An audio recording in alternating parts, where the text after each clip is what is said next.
셋째 날입니다.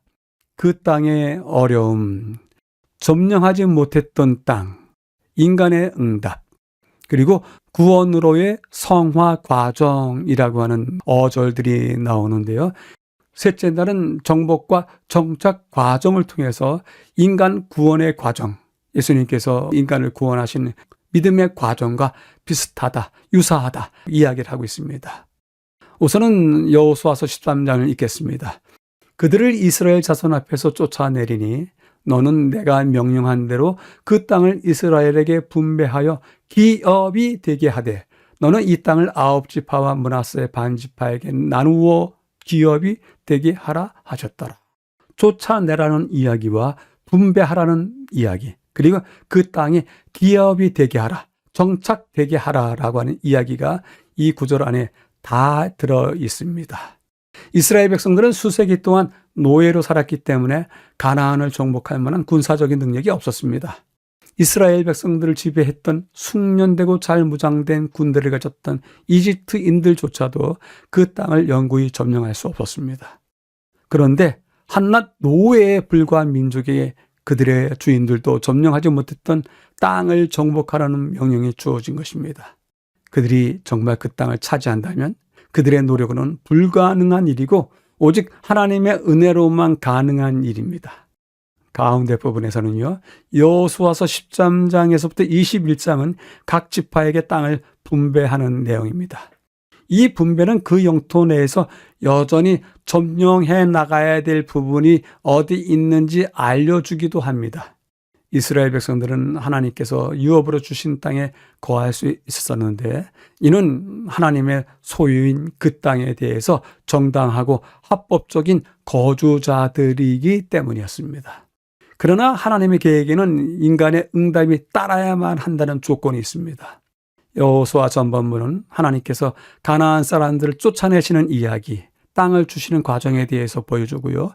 후반부는 이스라엘이 정착하면서 그 땅을 어떻게 차지했는지, 어떻게 정착해 갔는지를 말해줍니다. 마지막 부분에서는요, 가나안 정복에 따르는 복잡다단한 일들이 있습니다. 그런데 그것은 오늘날의 우리의 구원이 어떻게 이루어지는지를 역동적으로 보여주기도 합니다. 이스라엘이 그랬던 것처럼 우리의 구원을 위해서 우리가 할 수 있는 것은 아무것도 없습니다. 땅을 받은 것과 마찬가지로 구원은 선물이며 공로로 얻는 것도 아닙니다.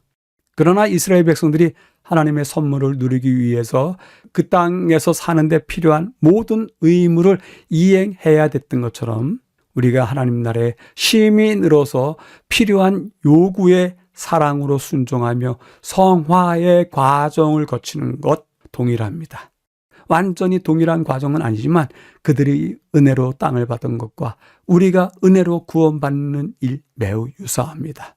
놀라운 선물을 우리에게 주셨지만 주의하지 않는다면 우리 역시 그것을 잃을 수도 있습니다. 교훈은 다음과 같이 이야기합니다.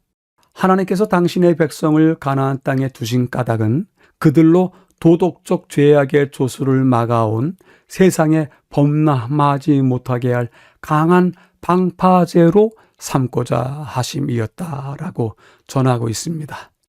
셋째 날을 요약해 보겠습니다. 그 땅의 어려움이라고 하는 제목이 쓰는데요. 정복에 이은 분배 과정에서도 여전히 도전거리가 있었다. 해야 될 의무사항이 있었다 하는 것들을 이야기를 했는데요. 불가능한 정복의 땅, 오직 하나님의 은혜로 가능하다. 분배 과정, 거기에는 인간의 응답이 따라야만 차지할 수 있을 뿐더러 정착할 수도 있다. 마지막으로 가나안 땅에 들어가는 일과 분배하고 정착하는 과정은 인간이 믿음으로 말미암아 구원을 얻는 과정과 유사한데 특별히 정착 과정은 성화 과정과 유사한 면이 있다라고 요약을 하고 있습니다. 질문해 보겠습니다. 삶의 변화 과정을 거치고 있다. 우리는 여전히 고군분투하고 있습니까? 아닙니까? 이 믿음으로 정착해 가야 되는 과정이 사실은 더 큰 투쟁이 아닐까 생각을 해보아서 여러분들은 지금 어떻게 하고 계신지 여쭙게 됩니다. 셋째 날을 보충해 보겠습니다. 여호수아서 자체의 정복 이야기가 주는 교훈이 그러하고 저자가 이끌고자 하는 방향도 그러한데요. 셋째 날은 가나안 정착까지의 과정을 그리스도인들의 성장 과정과 맞추어서 제안을 하고 있는 것입니다. 요단강을 건너던 사건을 이야기하면서 우리가 침례를 받는 물속을 통과하는 이야기와 견줄 수 있고요. 정복 전쟁을 선악간의 투쟁으로 역시 견주어서 이야기를 해왔습니다.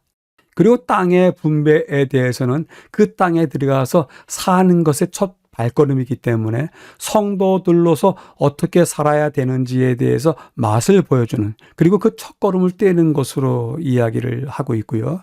마지막으로 땅의 정착 과정에 대해서는 우리가 거쳐야 될 성화 과정이라고 세 번째 날에 이야기를 해주고 있었습니다. 과연 우리 각자는 어느 과정에 있는지요? 투쟁 과정에 있는지, 성도로서의 생활에 첫 발걸음을 떼고 처음 젖을 먹는 과정에 있는지요? 아니면 여전히 투쟁하면서 더욱더 크게 하나님께 의지하는 성화 과정에 있는지요? 물어보시게 되길 바랍니다.